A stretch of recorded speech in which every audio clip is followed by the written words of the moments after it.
overseas in the end of 1944. We went into Marseille, France, and we were moving up towards the front when the Battle of the Bulge started. All of a sudden we were in the middle of the attack of the Germans during the Battle of the Bulge. And that was in December of '44. We began to have quite a few casualties, and eventually were pulled back for replacements, and then we moved back to the front. We were headed towards Munich.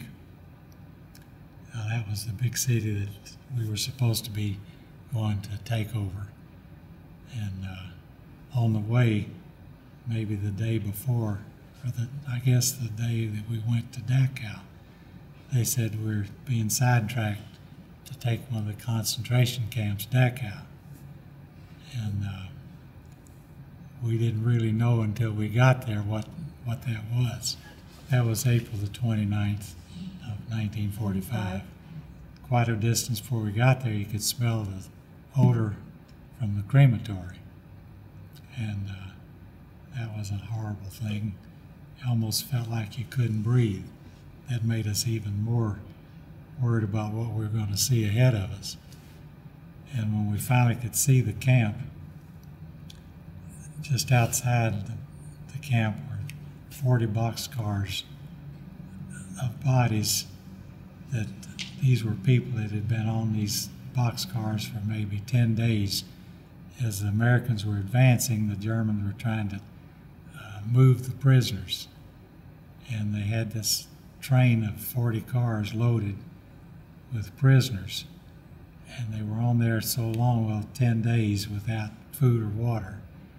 And the ones that were weaker died along the way. And when they got to the camp, the German guards threw open the doors and machine gunned anyone that was still alive. There was the outside concrete wall around the camp, maybe 12 feet high. And then 15 or 20 feet inside that was a wire fence that had been electrically charged. And there was a dry moat inside that. So anyone trying to escape would have to go down in that moat, and then they'd hit this electrically charged fence, which of course would kill them. There was a long row of naked corpses that were waiting to be sent to the crematory. And alongside them were all these prisoners just standing there with, well, amazement on their face, shock. They didn't know really what was going on, I guess. They had to walk around the body of I don't know whether it'd been a prisoner or a guard, but the man had been beaten to death and very bloody, and his eye was laying out on his cheek. And I walked past him, and then looking at all these poor prisoners, most of them looked like they were almost starved to death.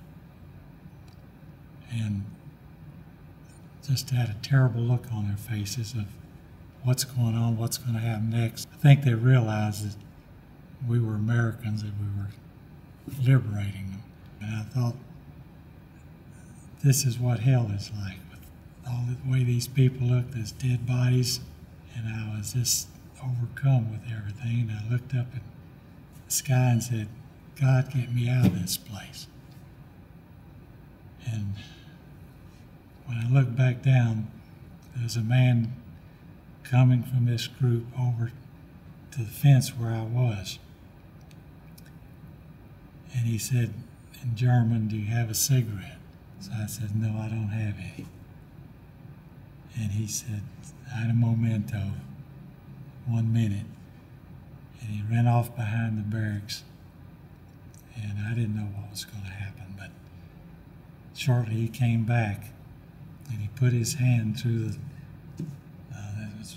openings in the wire and handed me this little rusty can. And inside was a cigarette butt about 1 inch long, water stained, and looked like he had dug it up out of the ground. And I felt this was the biggest treasure this poor man has. And he said, "This is in thanks for liberating us." Well, tears came to my eyes, and I couldn't thank him enough. And I made a big show of putting it in my pocket to save. Ever since, 50-some years, I've become to realize that that was God's answer to my prayer. He had that man give me that, and it just totally changed my feeling of despair at seeing all this to a feeling of joy that I was really doing something to help these people. I slept in the barracks where the guards had been, and I laid in the bunk with a blanket that had been pulled back, and the pillow was still wrinkled and everything from the guard that had slept there the night before. And I laid there in that bunk thinking, what kind of a man was it that slept here last night? And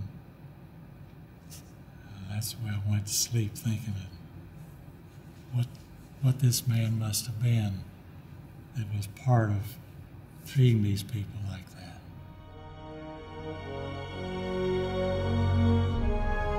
The people were just overjoyed, really, to see us come and know that Hitler was finished. And I heard later that was the 30th was the day Hitler committed suicide. But the people in Munich, there was a little fighting, and you could hear gunfire going on around. But most of the people were out in the city, on the streets, handing us bottles of wine and champagne and throwing flowers on us. And they were totally overjoyed to have the end of the Nazi rule.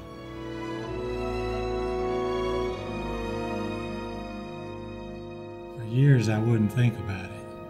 Didn't talk about it. I don't think I even told my parents what I had seen. It was a horror that you never can completely put out of your mind. So I've tried to tell people about it for the reason to try to avoid anything like